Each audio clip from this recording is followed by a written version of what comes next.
सारी अड़चनों को पार कर उत्तरकाशी में ड्रिलिंग का काम बहुत तेजी से चल रहा है। अगर सब कुछ ठीक रहा तो आज वो खबर आ जाएगी जिसका इंतजार पूरा देश कर रहा है। 14 मीटर का फासला बस बाकी है। जीपीआर से पता चला है कि आगे 5 मीटर तक कोई सरिया भी नहीं है। केंद्रीय परिवहन राज्य मंत्री general VK Singh rescue site पर मौजूद हैं और बस इंतजार ये है कि शाम 6 बजे हो सकता है कि वो खुशखबरी आ जाए, यानी कि हमारे मजदूर बाहर निकल आएं।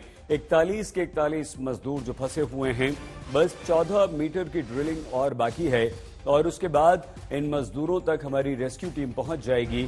उसके लिए विभिन्न इंतजाम किए गए हैं कि कैसे इन मजदूरों को बाहर निकाला जाएगा।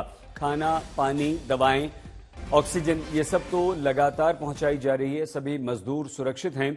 उत्तराखंड के मुख्यमंत्री पुष्कर सिंह धामी ने कल इन मजदूरों से बात की थी और लगातार इन मजदूरों से संपर्क भी किया जा रहा है। इनके परिवार वालों से इनकी बात करवाई गई है। सब कुछ ठीक ठाक रहा तो आज शाम 6 बजे तक ऑपरेशन पूरा हो जाएगा और सारे के सारे जो मजदूर हैं, 41 मजदूर हमारे, वो बाहर निकल आएंगे। बस चंद मीटर, 14 मीटर की दूरी है।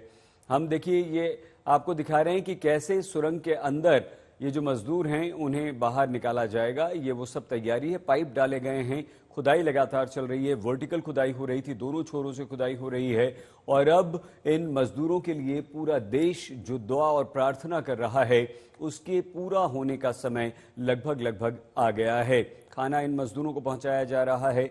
खाना, पानी के अलावा दवाएं भेजी जा रही हैं। ऑक्सीजन का इंतजाम वहां पर किया गया है। मजदूरों से संपर्क हो गया है। अंदर कैमरा जा चुका है, उनकी तस्वीरें सामने आ रही हैं। राहत की बात यह है कि हम मजदूरों को देख पा रहे हैं, उनसे बात हो रही है। प्रधानमंत्री नरेंद्र मोदी उत्तराखंड के मुख्यमंत्री पुष्कर सिंह धामी से लगातार संपर्क में हैं, उनसे पल पल का अपडेट ले रहे हैं। पूरे रेस्क्यू ऑपरेशन की जानकारी प्रधानमंत्री नरेंद्र मोदी को है और रेस्क्यू ऑपरेशन जबरदस्त चल रहा है। ये जो सुरंग है जहां पर हमारे 41 मजदूर फंसे हुए हैं, वहां इस समय रेस्क्यू ऑपरेशन काफी तेजी से चल रहा है और बस उम्मीद इस बात की है, बहुत अधिक संभावना कि 6 बजे तक हमारे सारे के सारे मजदूर बाहर आ जाएंगे। पहले दिन से इस रेस्क्यू ऑपरेशन और सुरंग में फंसे मजदूरों की एक एक खबर, एक एक जानकारी हम तक पहुंचा रहे हैं, आप तक पहुंचा रहे हैं हमारी संवाददाता आशुतोष मिश्रा। आशुतोष हमारे साथ। अपडेट आशुतोष, बताइए क्या स्थिति इस समय? दो खबरें और अच्छी खबरें हम आपको दे सकते हैं सईद। एक तो ये कि संभवतः 6 बजे तक ड्रिलिंग आज पूरी हो जाएगी। वो इसलिए क्योंकि जो मैकेनिकल स्कैनर भेजा गया था अंदर, उसने दरअसल मलबे को स्कैन करते हुए बता दिया है कि अब 48 मीटर के आगे संभवतः 14 मीटर पूरा तय करना है, लेकिन आगे के 10 मीटर जो उसने देखा है उसमें कोई ऐसा मलबा नहीं है जिसमें लोहा हो या कोई ऐसी चीज हो जो बाधा डाले। दूसरी अच्छी खबर ये है कि जो पाइप दरअसल मुड़ गई थी एक हिस्से में, उसको नुकसान पहुंचा था, उसे काट कर अलग कर लिया गया है। इस समय ट्रैक पर, जिस ट्रैक को नुकसान पहुंचा था ऑगर मशीन को, उस पर इंस्टॉलेशन हो चुका है। अलाइनमेंट की कुछ प्रक्रिया होती है, यानी ड्रिलिंग के पहले की जो प्रक्रिया है उसकी शुरुआत हो चुकी है। संभवतः थोड़ी देर में हमें औपचारिक जानकारी भी इसमें मिल जाए कि ड्रिलिंग का काम शुरू हो चुका है। इस समय जब हम बात कर रहे हैं, वीके सिंह केंद्रीय राज्य मंत्री अंदर गए हैं और हमें यह भी बताया गया कि वो भी, जैसे कल मुख्यमंत्री ने बात की थी वहां फंसे लोगों से, वो भी वहां फंसे हुए लोगों से बात करेंगे। बात करने में अब कोई दिक्कत है नहीं, क्योंकि उनके पास माइक्रोफोन और छोटा सा स्पीकर मौजूद है। आपने वो तस्वीरें देखी हैं, एनडीआरएफ किस तरफ से ड्रिल करेगा, पाइप का सब, यानी आप समझिए कि अब सारी तैयारियां आखिरी पड़ाव में हैं। कल ही हालांकि ये खुशखबरी मिल जानी चाहिए थी, लेकिन ड्रिलिंग के दौरान जब वो ब्लेड काट लिए गए, मेटल के स्ट्रक्चर काट लिए गए, संभवतः देर रात तक ऑपरेशन पूरा हो जाता। लेकिन अब समझिए कि इतनी भारी भरकम मशीन जिस प्लेटफॉर्म पर खड़ी है, 12 दिन से काम कर रही है, उसी का हिस्सा पूरी तरह से हिल गया, क्रैक्स आ गए, उसकी जो स्थिरता है वो खराब हो गई। लेकिन अब सब दुरुस्त कर लिया गया है। अब ऐसे कोई मानक नहीं है कि जिनको तैयार करना है। आशुतोष, हम आपसे और जानकारी लगातार लेते रहेंगे। आशुतोष मिश्रा के साथ साथ अमित भारद्वाज हमारे संवाददाता हमारे साथ हैं। अमित भी पहले दिन से लगातार इस रेस्क्यू ऑपरेशन पर अपनी नजर बनाए हुए हैं। मजदूरों की एक एक खबर आज तक के दर्शकों तक अमित पहुंचा रहे हैं। अमित, आपके पास इस समय क्या अपडेट?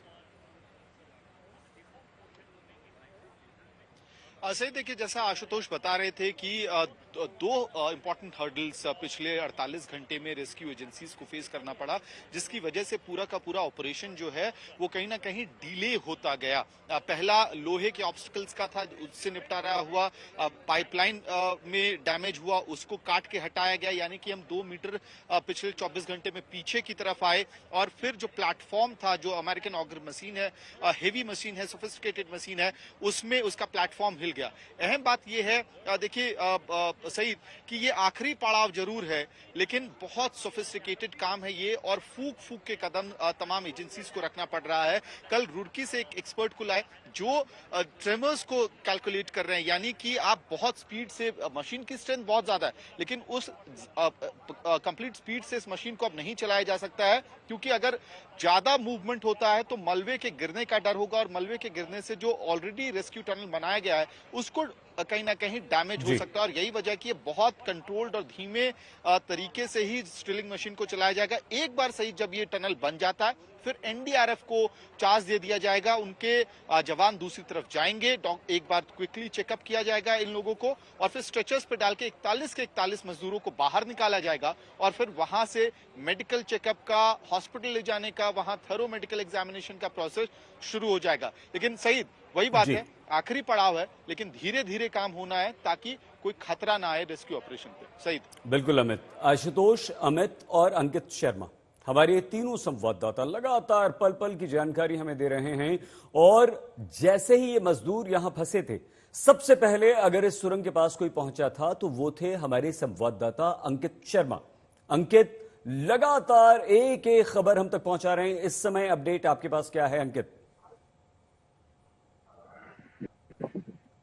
जी शहीद, जैसे कि हमारे सहयोगी आशुतोष और अमित बता रहे थे, उसी में अपडेट मैं ऐड करना चाहूंगा। जो ड्रिलिंग का प्रोसेस स्टार्ट होना था, अगर हम पूरे ऑपरेशंस के इंचार्ज भास्कर खुलबे के वर्ड्स पर जाएं तो 11:30 बजे के आसपास ही शुरू हो जाना था, लेकिन अभी तक कोई ऐसी सूचना नहीं आई है। तो अगर उनके शब्दों पे चला जाए तो मानकर चल रहे कि अगर ड्रिलिंग स्टार्ट हो जाती है तो शाम तक, जैसा कि उन्होंने कहा, जो पूरा रेस्क्यू का प्रोसेस है वो शुरू हो जाएगा। 6 बजे हम थ्रू हो जाएंगे और उसके बाद एनडीआरएफ को चार्ज दे दिया जाएगा।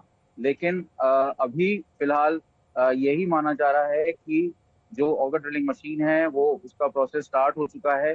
ड्रिलिंग एक सबसे ज्यादा जो फोकस है वो ऑगर ड्रिलिंग मशीन है, और जब ऑगर ड्रिलिंग मशीन रुक जाती है तो ऐसा लगता है कि हृदय गति रुक गई है। तो सबका फोकस इस समय ऑगर ड्रिलिंग मशीन पर है, क्योंकि यही जो है वो सारे 41 वर्कर्स को बाहर निकाल के लाएगी, उनका जीवन बचाएगी।